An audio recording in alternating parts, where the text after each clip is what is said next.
Hey, Matt Sitter here, CEO of AFN. And at AFN, one of our fundamental beliefs is that change is where opportunity happens. And the best way to find opportunity in change is a network that is diverse in experience, expertise, and perspective.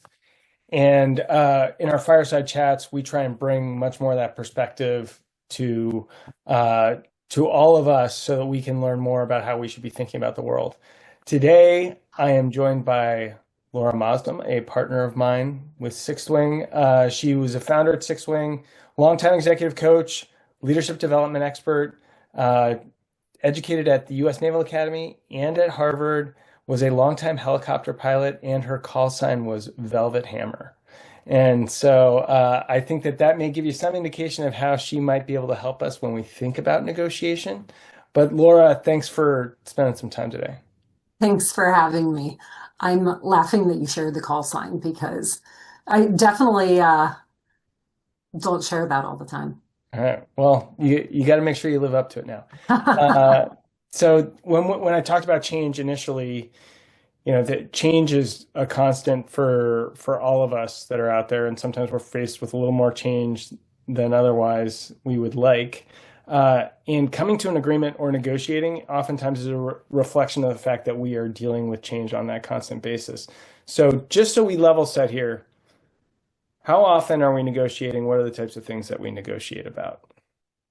All right. How often are we negotiating? I would say probably everybody on the screen is negotiating upwards of 20 to 30 plus times a day because really a negotiation is anytime you're trying to make a decision that involves more than just yourself.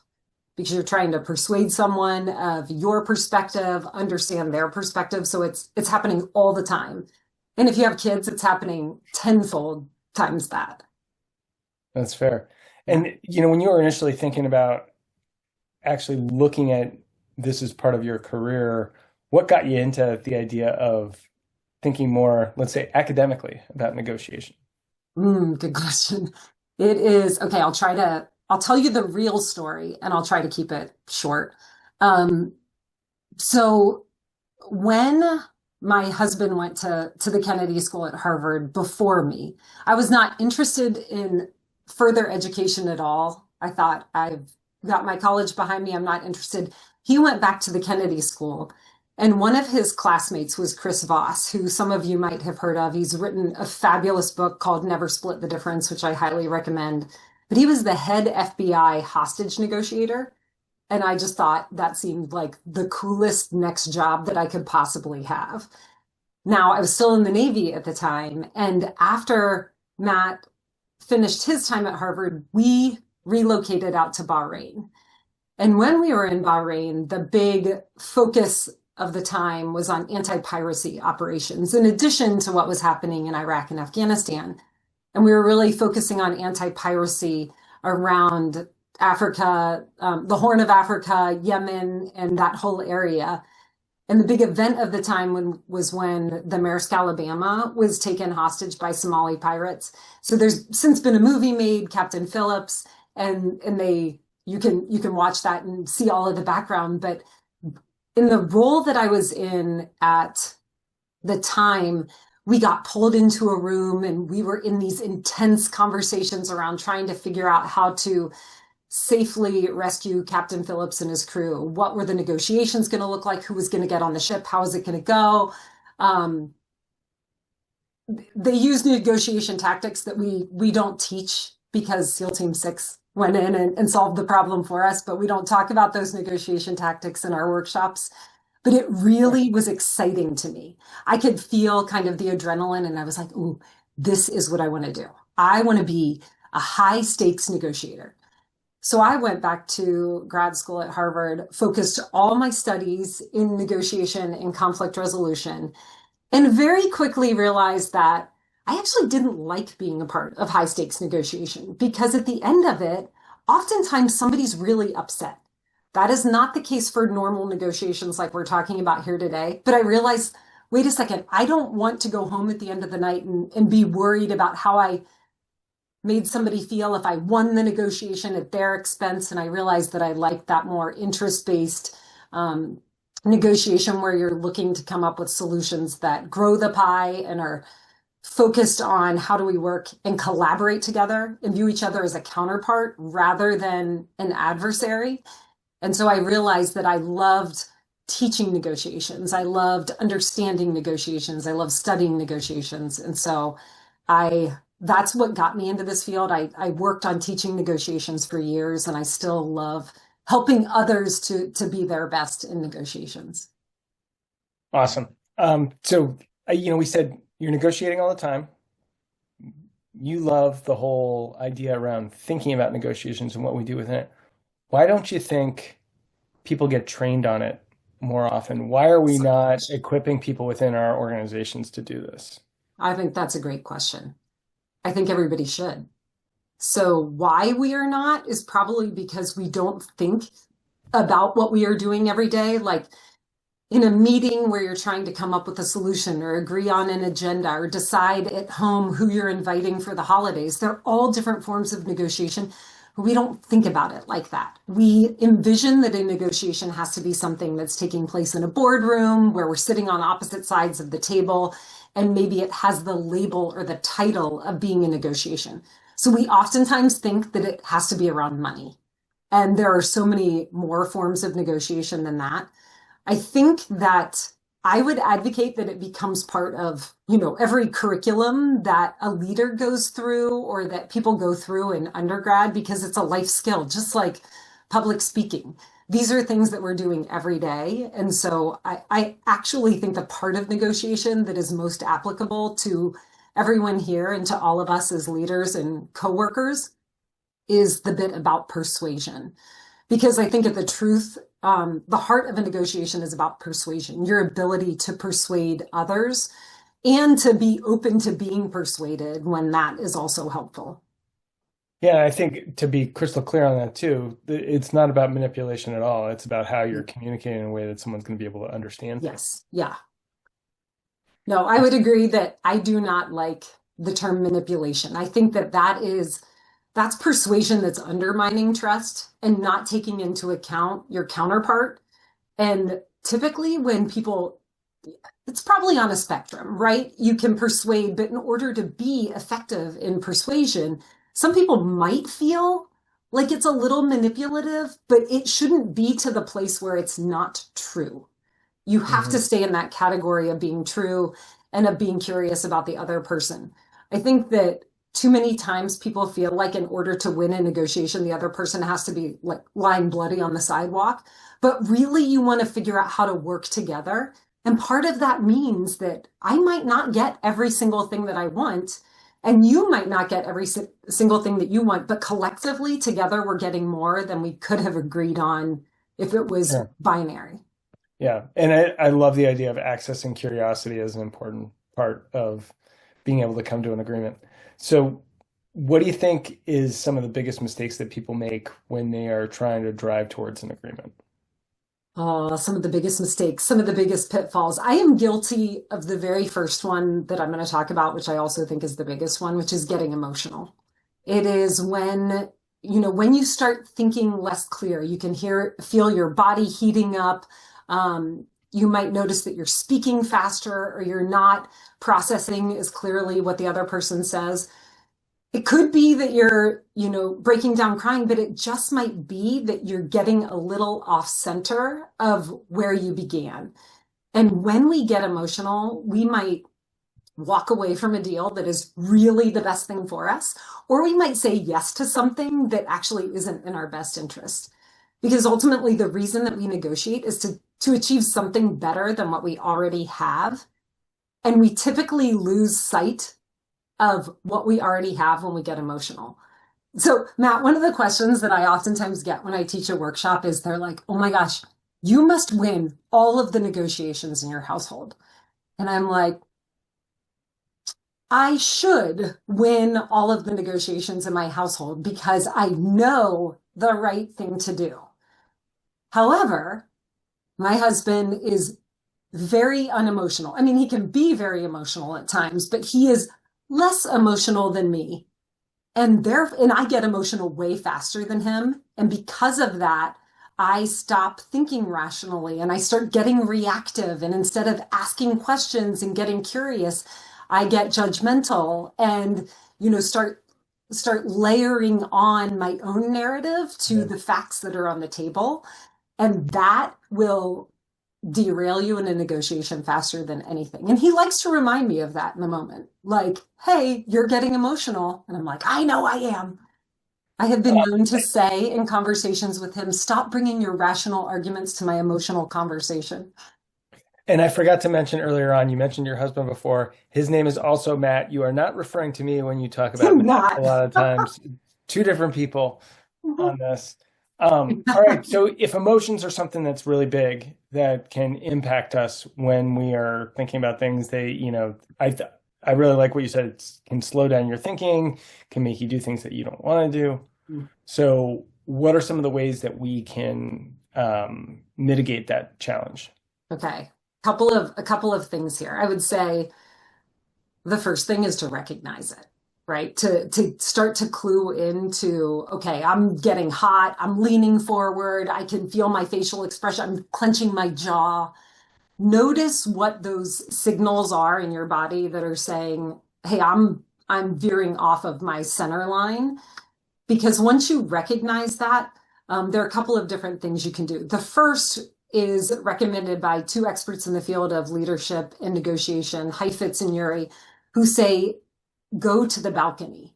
And it's the idea of mentally, momentarily pulling yourself back up to the balcony and watching the negotiation as though it's happening on a stage and envisioning, if I say this next thing that I really want to say, what is the direction that that's going to take the negotiation or the conversation? Because oftentimes the thing that we most want to say is probably the thing we shouldn't say. And we need to take a pause. So while you're going to the balcony, that's also a really important time to take a deep breath because your body will follow your breath. And so as you slow your breath down, everything else can calm down with it. The other, and I'm stealing this from John, who is on here, is this idea of a momentary, I think we call it like a shakeout. It's like imagine that the situation is like an etch-a-sketch where you just like shake it out and you kind of get a fresh start. And so for some people, that could be under the table. It could be like shaking your hands under the table and just giving yourself a little bit of a reset and saying, okay, I can feel that I'm in this emotional state. I'm going to shake my hands out and give it a restart. And then the last thing is the power of the pause. That's actually what going to the balcony gives you is a pause. You can make the pause bigger than that, though. You can acknowledge we've got some new information on the table. This is something that I'd like to take a few minutes to process. Let's take a break and reconvene in 5 minutes or an hour or tomorrow. So asking for that time to pause is also something that is always in like our arsenal of tools, but we oftentimes feel like it is a sign of weakness. And so recognizing that continuing when you're in a really heightened emotional state is actually putting yourself more at risk than asking for a pause. Most people don't mind going out and grabbing a cup of coffee and then coming back in. So the pause usually is mutually beneficial. So one of the first things I think that based on what you were saying is that we've got to understand what our signals are that we are getting into a more emotional state to begin with. Do you know what those things are? Do you know what it feels like? And do you have the ability to actually observe yourself in that state? Yes. If you know when that's going on, it's a lot more likely you could take these other steps, but Right. you got to know to begin I with. mean, we're humans, so this happens to all of us, and it just looks different. And it's one of those things where sometimes we even have a hard time recognizing it in ourselves. And if you have allies, close people who you work with, starting to get really curious about, do you notice what this looks like for me? Can you see when I'm getting off center? We'll talk a lot about gauges from my days of flying that like you want to operate in the green. And when you go into the yellow, that's a place where we sometimes have to go to raise the level of our performance. And it might mean less sleep, more back-to-back meetings. But when you get in the red, that red is like, we're at a place where we might start yelling, we might start crying, we might not be thinking clearly. It's a real time to take a break and Yep. to step out of that situation. So what we really want to recognize is the yellow. Like when are you shifting into the yellow? Because when we get to the red, it's almost hard to draw ourselves back out of it. Yeah. I really like what you were talking about in terms of both the visualizing and the physical around it. Like if you recognize you're in this state, if you can visualize yourself going up to the balcony, right, that gives you a little bit of separation, or just like, shaking your hands or something like that, that gives you some sort of other trigger to be able to work Mhm. off of, which I think is great. Any other pitfalls that you think that are super common that are worthy of note? Like, how many do we want to talk about now? Okay, I'll tell you my one more that I really think is probably the most important one. So if getting emotional is like the most common one, this one I think is the most important one, and I call it the failure to consider your counterpart. And oftentimes, as human beings, we try to convince others in the way that would be effective for us if we were on the receiving end. So we spend time preparing, or we think about a persuasive argument that we might make, and we're like, yeah, this is going to be a home run. They're totally going to agree with my point, and we're going to move forward. And it just goes right over their head, or you're met with a brick wall because we are all motivated by different things. So what we need to hear, what we need to understand, and how we need to be treated is different. And if all we do is take time to prepare for persuading yourself doesn't win a negotiation. It doesn't help somebody else to understand what you're asking for. And so this is the persuasion aspect where it's really stepping back. And it's the biggest paradigm shift that when I do a negotiation workshop, it is the biggest shift that I hope people walk out with, which is what does my counterpart need to hear and how do they need to hear it? And it can be as simple as using different types of words and focusing on different ways of phrasing and framing the information that you're sharing. And we want to also be paying attention to people. Like, are they nodding their head? Are they leaning in? Are they getting on their phone and getting distracted? We can kind of tune into the body language and the facial expressions of our counterpart to understand, like, how is what I am saying reaching them? And if it's not, think about a little bit of a pivot. Okay, so if we're thinking about our counterpart, by its nature, us being in our own heads all the time, we got blind spots Yeah, that are out there, and I think this even goes into when we are in negotiating, the thinking about what the negotiables are. We might not think about something that is negotiable on the other side or that can help us gain because it's just a blind spot. It's not something we're thinking about. right. How do you think we can do a better job of accessing those blind spots? So first of all, I would say you rarely are going to walk into a conversation where you actually know what matters most to the other person. You might understand what they say matters to them, what their stated goal or outcome that they're driving for is, but there is usually always an underlying motivator of some sort. Whether it is that they're coming up for a performance review and how they are judged on that performance review is based on how this negotiation goes, that's not going to come out in the conversation. So to some extent, I would say it's always safe to, I don't want to use the word assumption, but I'm going to use it for the sake of time here, like to assume that there is information you don't have. Then what you want to do is ask as many open-ended questions as you can. And there's been a lot of recent research done on what one of the most impactful tactics is to draw out information and to reach a collaborative agreement. And it's the power of the open-ended question, which sounds so simple. And yet, also as human beings, we tend to put things in statements. Like, Yep. I think this is what you need. I think this is what you should do. And so it's how do you reframe most everything that you're about to say into an open-ended question? Help me to understand that. How are you looking at that? I would love to understand more. Some of those actually didn't end in question marks, but they're all an open invitation for them to share more. But then there's a key, and the key is that after you ask the open-ended question and they give you like an initial, well, one of the things we're thinking about is X, you stay silent. And you acknowledge through body language that you're interested and that you're listening, but you don't cut them off. Because typically when someone starts sharing their side or their information, they pause not because they're handing the conversation back to you. They pause because they're processing their next thought.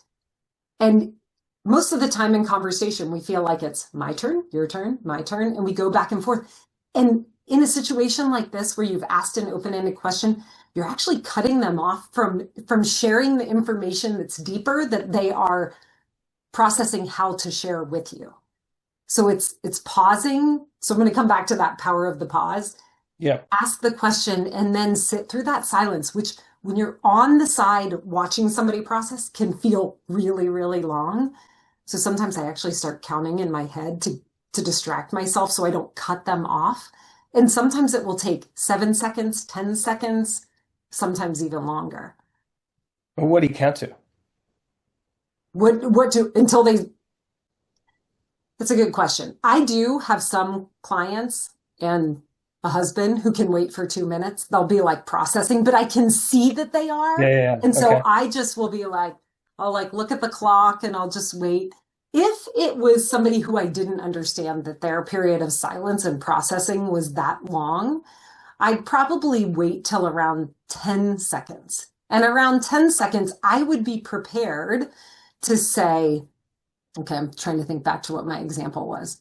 That if you ask an open-ended question and they say, well, here's what our goal is, and then you can see that they're processing, but they might not actually say the next thing because they've realized that they don't want to share that information.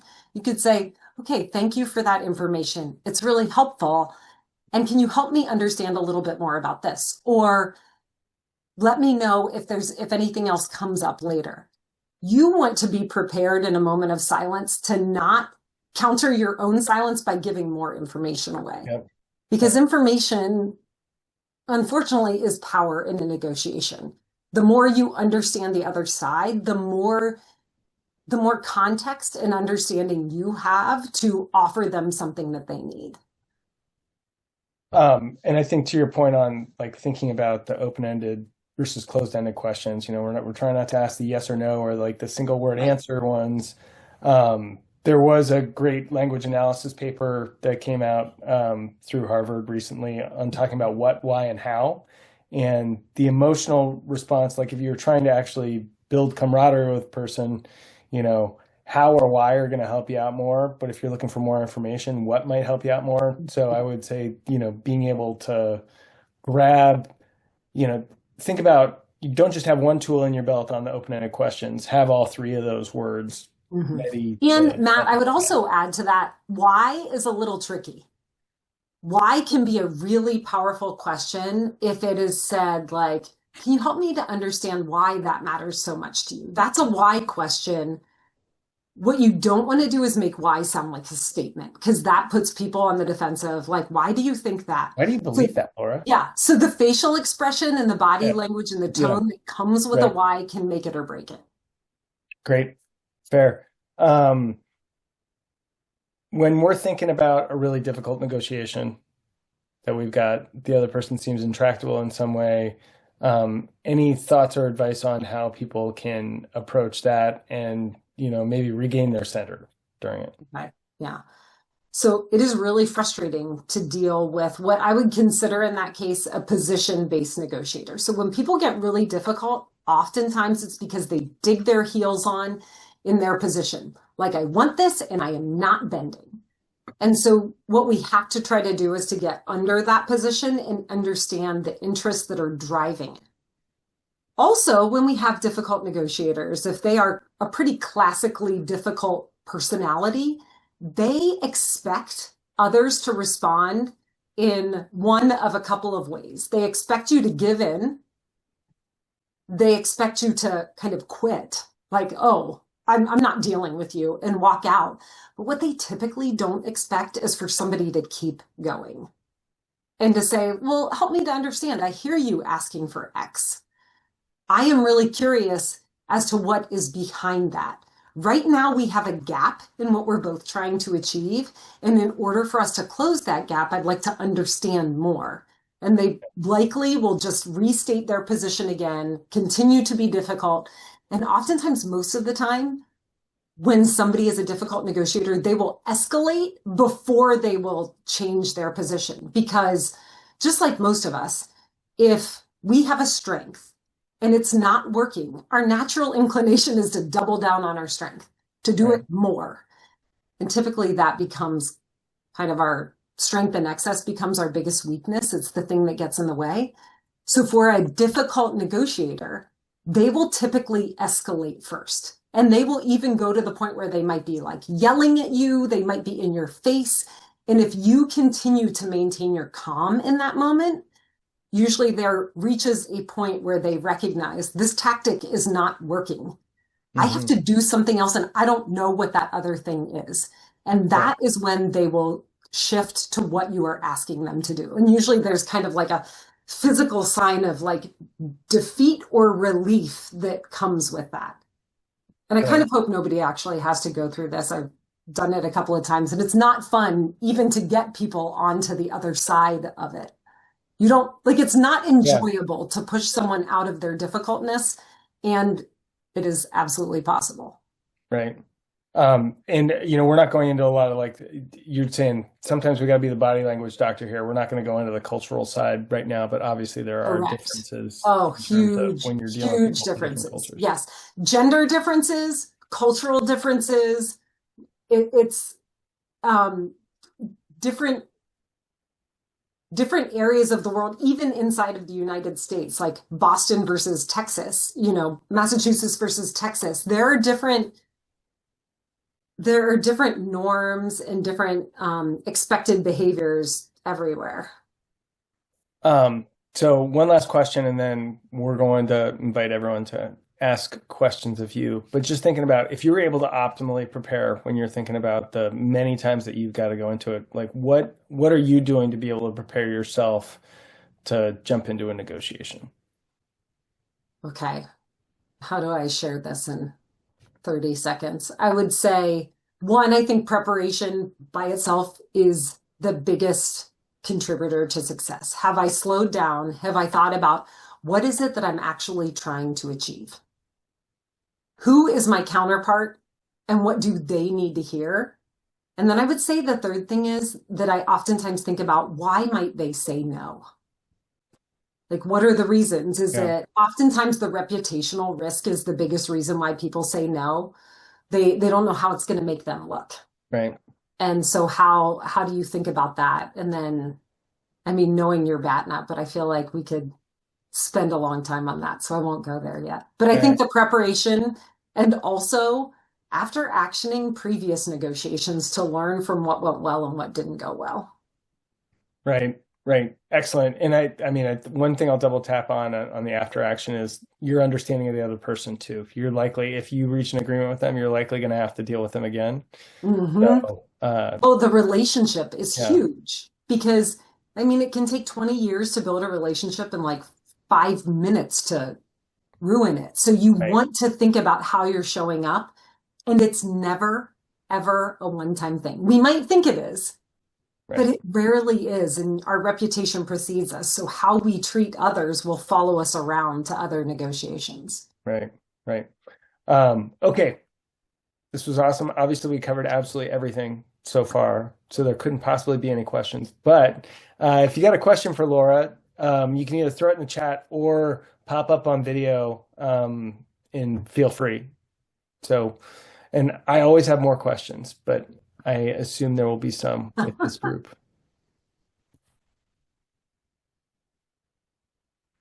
Hey, Libby. Hi, thank you so much, Laura. So I have a question about your number one pitfall of getting too emotional. And I sometimes find myself not having those emotions that feel like frustration or anger or intensity, but more nervousness Mhm. and like apprehension. I think especially I mean, this can apply to anyone, but for me personally, I've been socialized as a woman, like not to make other people uncomfortable, to try to keep the peace. And so I'm curious if you have, recommendations or tips and tricks for how to overcome that kind of emotion of it. Yeah. You are not alone. I definitely, you can stay on camera. I want to talk to you. I was going to say you're not alone. I mean, I get nervous going into those things too. And so one of the biggest tips that I would give to you that typically if I do a gender and negotiation workshop, this is one of the things that we talk about, but it's not only for women. It is just depending on how you're wired, is that oftentimes we are really good at pre-negotiating ourselves out of what we need and what we're going to ask for. So we might set up a meeting with our boss to go in and ask for a raise. And then before we get to it, we're like, I don't know. I don't really need to ask for that. I mean, I like where I am. It's all fine. And we convince ourselves to not even ask the question. So I would say the first thing is to ask. The answer is always no if you don't ask. So the first thing is ask. The second thing is when you're thinking about how do I want to show up in that moment to ask, it's who are you advocating on behalf of? Because I bet, Libby, that if I asked you to go in and get me a raise or the person sitting next to you a raise, how hard do you think you would advocate for them? Really hard, right? You'd go in and you would, go to the mattresses for them. But we don't do that for ourselves. And so it's about pausing and thinking about who am I doing this on behalf of? And so for me, if I have to negotiate, I think about, okay, I'm setting an example for my kids. I'm thinking about the other women and men who are part of my organization. I'm thinking about, so I really frame my motivation outside of myself and around the other people that it could impact, even if it's not directly. And so as you're walking into the room, it's like reminding yourself of the people who are standing behind you and that you are entering this negotiation on behalf of them. So ask and advocate are my two things that I would say. It makes a ton of sense. It is very actionable. So thank you. I think one of the things that's interesting as well to always think about around this is like the physical symptoms that you feel. Do those come before or after the thoughts that you have around it, right? Is like, my hands are sweaty, that must mean I'm nervous. Or I'm nervous, now I feel like my hands are sweaty, So yes. Yeah. What's the leading? Think about. I don't know. I'm not an expert in that, so I don't know. But I do know that it's important to recognize that how you feel is valid. It is okay to feel nervous when you're going in and having a hard conversation. And that feeling doesn't mean that it's the wrong thing to do. So watch out for placing a value judgment on your action based on how you feel. Still go do it. And you just have to kind of overcome the feeling. Great. Brian, do you have a question? Okay. So we're just at the Q&A portion. So if you got a question, come up on screen and go ahead and ask it or throw it in the chat. Or you can be on screen and then I can see you. Yeah. If I'm allowed to do that, because I like seeing Brian's guitar. Anybody who wants to come up. Hi, Laura and Matt. Hey, Miho. Great topic. I like to learn more about the tips around the persuasion. I think you talked about a little bit. It's not a manipulation. There's a difference to it. But if there's a way that I can improve my persuasion skill, I like to learn about that. Okay. I actually, I would have to dig into my computer right now. I should have thought to have this easily accessible, but I did not.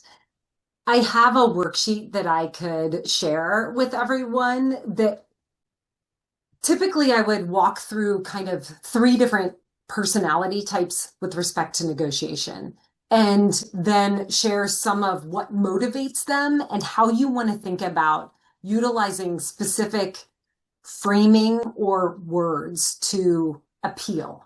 And so I will share that worksheet. Matt, can I give that to you after and you can get it out to people? Okay. Because the 3 types are commanders, visualizers, and thinkers. And it's how we are motivated. So I might be somebody who is hugely motivated by data, detail, numbers, facts, figures.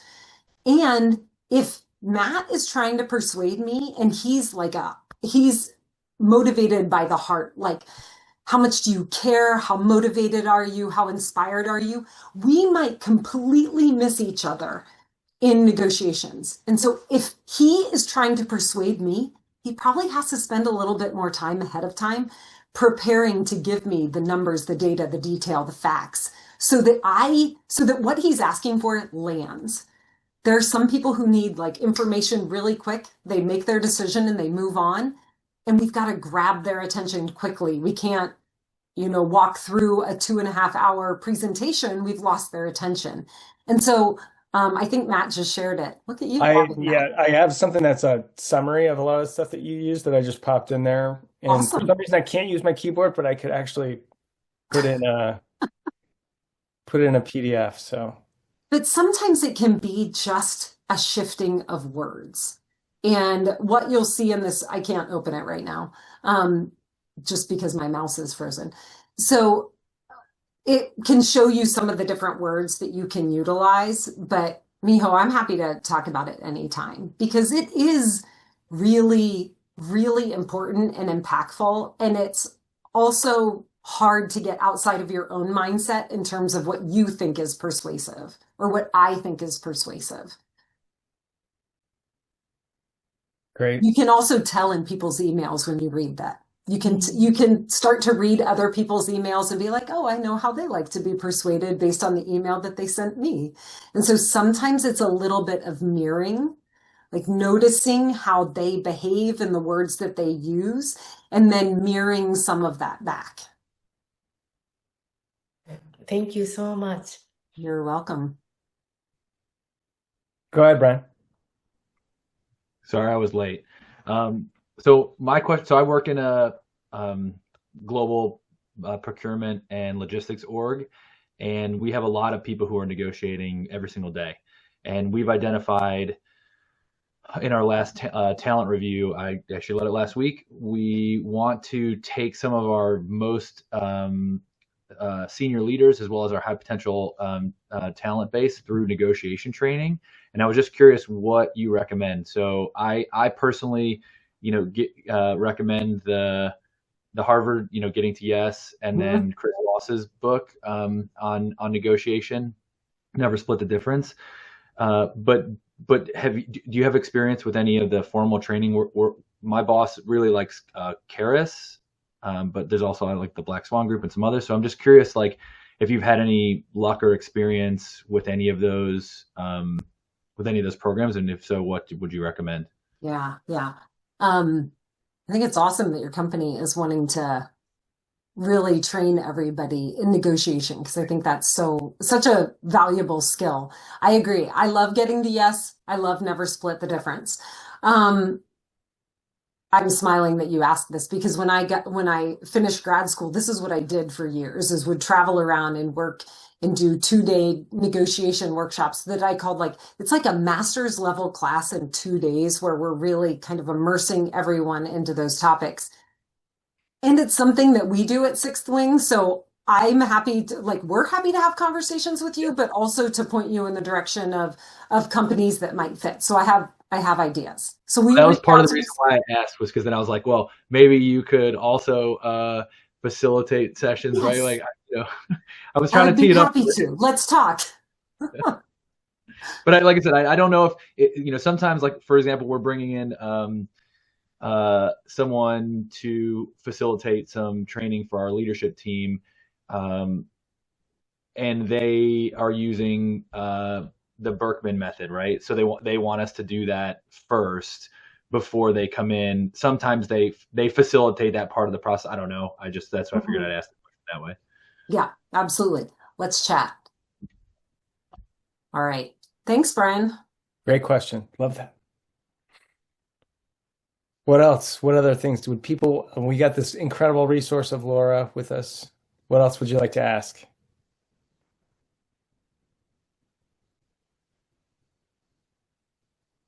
What are your opinions on asking for more once you've been given what you want.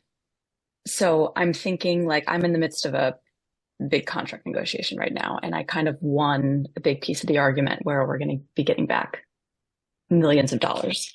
Wow, congratulations. And well, thank you. And now that I've gotten that, I'm kind of like, well, what else should I have asked for? You know, I thought I was asking for the moon, but clearly I wasn't. But I don't want to undermine trust with my counterpart. Mm-hmm. So do you have a perspective there?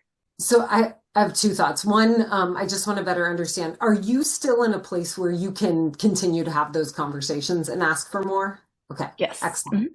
So I'm going to go back and make one point before we cover this, which is oftentimes in a negotiation, there is this funny psychological game that we are playing where we want to negotiate.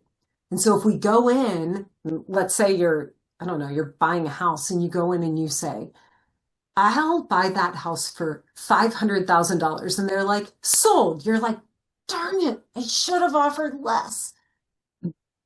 So there is a game to negotiations. And so if you want the other side to feel good, you push back, even if they're giving you the dream offer. You push back because it creates that sense of, I worked for it, I deserved it, I'm paying a price or I'm receiving a price that is really valuable. So if we agree right away, it like undermines how good it feels to have reached the deal. And I think I hear a little bit of that you're like, darn it, they said yes to that. I could have asked for more. Yeah. So that's one component. And to recognize that doesn't mean they would have actually said yes to more. It might mean that you did a really good job of doing your research and your prep to ask for what a fair and reasonable outcome was. And so you might have just threaded the needle so perfectly that there was no need to push back. And so it's actually really like a big kudos to you, even though it doesn't feel good. And you're like, darn it, I should have asked for more. Yeah. Now, let's go to, okay, I actually do want to ask for more. It's really important to acknowledge the success. Like, okay, Bob, we had a great negotiation, or we've had a great conversation. I really appreciate the relationship and the trust that we have built. And I am feeling really good about where we are on this part. There is this other part that I'd like to further discuss. So let's set aside some time to discuss that and to really take a look at what solution we could come up with. Because ultimately, when you work with partners over and over again, you want to create a situation where there is that option to continue to build and add value. And oftentimes we negotiate over the biggest thing that feels the most important.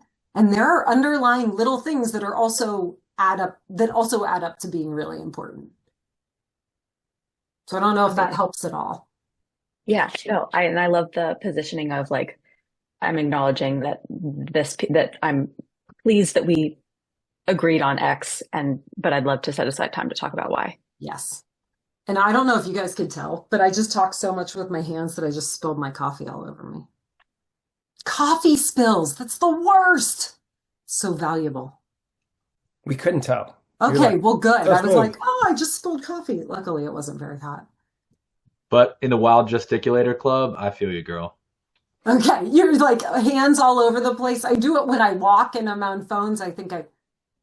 Which, here's an interesting tip on hands, is if you are a fast talker, Simon Sinek did some cool research and has found that if you are a fast talker and you just put your hands together under your, like down below your desk, it instantaneously slows your rate of speech.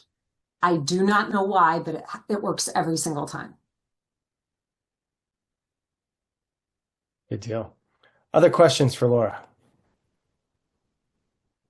You're allowed to ask second questions if you would like, Livy or Brian or Miho or Lauren. You know me, I could go all day on questions. I don't want to and I'm late, so I also don't know. I didn't know you were late until you said that. So I know that's but I want to ask.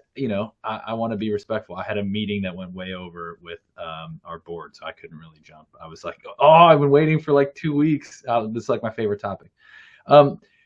Can you just did you talk at all about your stance on negotiation, right? Like in terms of, because even in that last question, like I wanted to be like, oh, I don't know if they talked about this, but in the sense that like you want to walk away from the negotiation with everyone feeling like they won, like versus positional Yes. negotiation, right? And I think like on that, like I've heard, you know, the same thing that I don't know who spoke, and I can't see her on my screen, so sorry about that. But I think it was her name was Laura. You know, I've heard that if they accept your first offer, you know, you've quote left something on the table. But to your point, like you don't really know.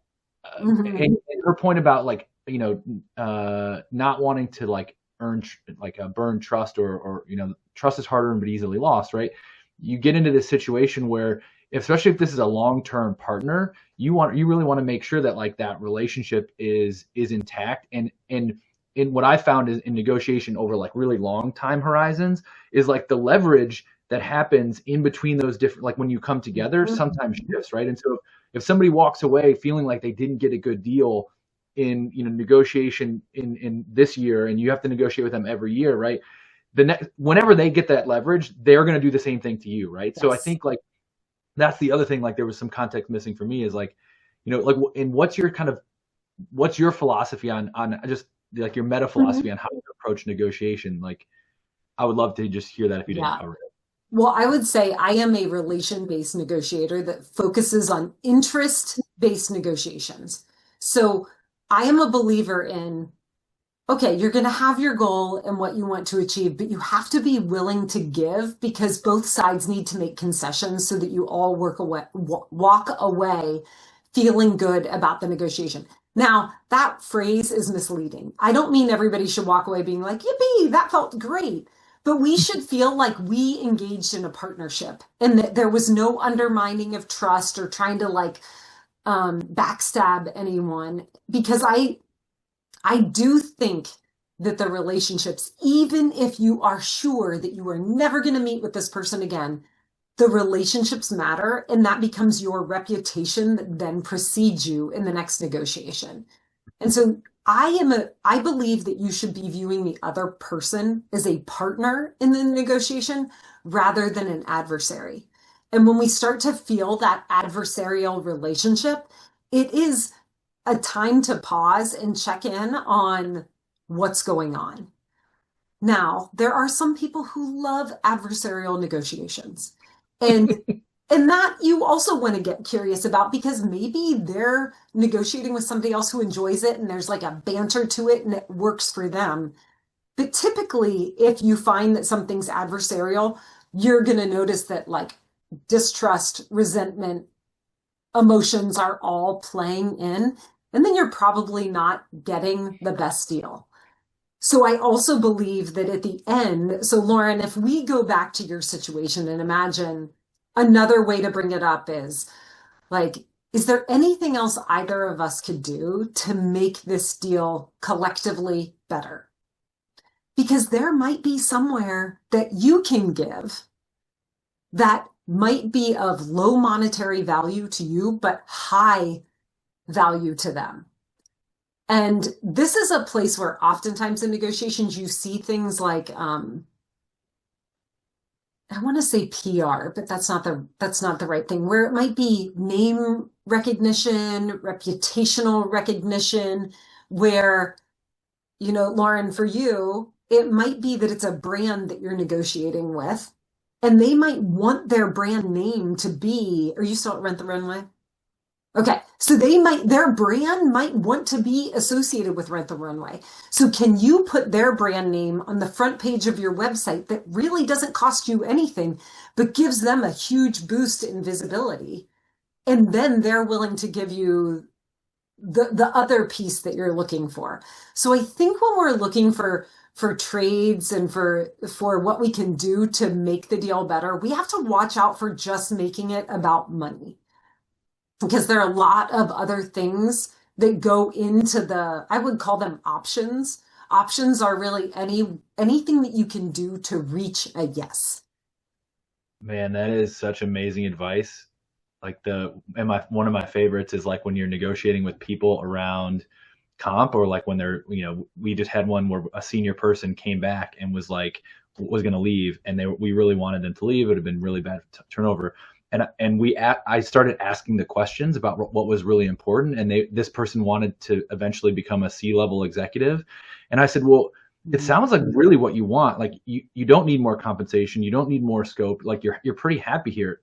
What if we just changed your title to this? And it was from 4 or 5 questions before that. And like, it didn't cost us anything. And everyone thought like to keep this person, we were going to have to spend, she was already outside the pay band.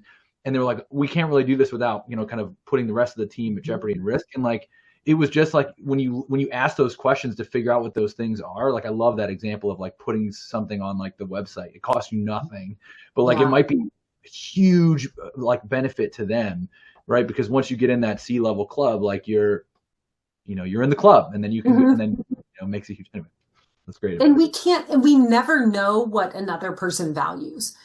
Most of us are pretty values-driven beings. Like there are things that are important to us that are different than others. Some people are monetarily motivated. Some people, it's their reputation. Some people, it's their parking spot. Some people, it could be status, but in a way that you can't even imagine what that status looks like. It could be like the location of their desk or the car they drive, or, where does their name appear on a website? And that is where, Brian, to your point, you probably asked a lot of really good open-ended questions that helped you to see, oh, wait a second, we're placing value on the things that matter to us, not what matters to her. And she's telling us the value that matters to her is something different. Let's open up the conversation and say, if anything were to change to keep you here, what would that be? Now, that's a big question. So the person, if you were to utilize that question, the other person might not have the answer right away. And so you might need to say, well, think about that and come back and let us know. And sometimes it's offering a couple of different options to help open up their mind. Would it be a different title? Would it be a different location? Would it be flexibility in the work schedule? Would it be X? Would it be Y? But you're trying to break them out of their binary thinking. Sarah Dean, one of my AFN colleagues, says we have to get people out of their brain binary. And I love that phrase because oftentimes we get stuck there and we can only see 2 options. And so our job when we're not stuck there is to help to expand their mind outside of that brain binary. All right, other questions for Laura? Laura, I have another question. Yes. I'm curious if you have any kind of universal principles on the benefits and drawbacks of relying on external authority or power in a negotiation. So I don't know if this is like the let me go talk to my manager, car salesman type of approach, but like when is it helpful to say like it's out of my hands, I can't budge, versus when does that actually undermine your negotiation? Yeah, such a good question, because who the decision maker is really matters. And some people are savvy enough that they'll get clear on that up front. They'll be like, okay, so as we enter this negotiation and this conversation, I want to make sure, like, are we able to reach a deal today if you and I agree on it? And if you say yes, you can't then go back and be like, well, I have to go talk to my manager about that. Actually, that's not true. You could say, I am authorized and empowered to make a deal within a certain band. And then if it goes outside of that, I have to go back and talk to somebody else, which I might say later on when it gets there. Like, okay, where we are, I do need to go back and have this conversation with somebody else. Most of the time, I don't think people need to agree in the moment. We are typically in the moment, whether we want to believe it or not, a little bit emotional. And so it's important to say, let's take a pause and let's sleep on this. Let's come back to it. That tactic of, I'm willing to say yes if you sign on the dotted line right now, usually means they're getting something better than you are. Now, if you're okay, if you're buying a car and you're like, well, I was going to pay X anyway, so sure, I just don't want to have to come back in here again. My time is worth more money than having to come back in here again, then that's fine. But if you really are trying to bring them down in their asking price. It might be okay, I'm going to call my husband and talk to them. I'm going to, I'm going to call my wife and check on this. I'm going to delay my decision making to make sure that I'm not kind of being reactionary in what I am agreeing to. I love when you said the thing about I have to call my manager. I love that. That's like that statement makes me smile every time when we have to buy a new car or when we have to buy, I don't know, anything. My husband's like, oh, Laura's going to have fun with this because I'm like, ooh, let's try new negotiation tactics on this. So my goal is always to get them to have to call their manager. Always. Because that's when I know that I've pushed them to a place where they have to get authority to say something else. And you also have to be willing to walk away. And that's a tricky one. But if you are really clear on what you already have, that's what we call your BATNA, like your best alternative to a negotiated agreement. This is what I am left with if we don't reach a deal. If you are really clear on that, then there's a lot of power in walking away. And you can say, you know what? I'm negotiating with you I wouldn't say these words. This is what I'm thinking. I'm here negotiating with you because I'm trying to achieve something better than what I already have. If what I have outside of this conversation is better, then thank you for your time. It's been a great conversation. I've learned a lot. Like maybe we'll work it together again in the future, but I'm going to go to this other thing that's already better and not lower my standards or what I'm trying to achieve just because we're in this conversation. Libby, All did right. that address what you were asking at all? Yeah, super helpful. And I think especially I love that you said like you want to get them to say that they're going to go ask their manager. I think that's helpful, even on the other side, if you're the one on that side of the negotiation who has to check, being able to do that strategically and knowing when you should or shouldn't is very helpful. Yeah, and for yourself, using your manager is a place where you can go sanity check what you're about to agree to. Mm-hmm. I don't think there's any loss of like power or reputation in that. Well, we are at time. So obviously you guys all can see the wealth of knowledge that Laura has and what she was willing to share with us. So thanks a ton, Laura, for spending time. As we mentioned, we'll make sure that everyone's got Laura's contact info, and obviously Brian, we'll make sure that we can get connected with you. Please reach out anytime. I like to talk about this topic if you can't tell. So reach out anytime. Yeah, thanks. All right. Have a good rest of the week. Bye, everyone.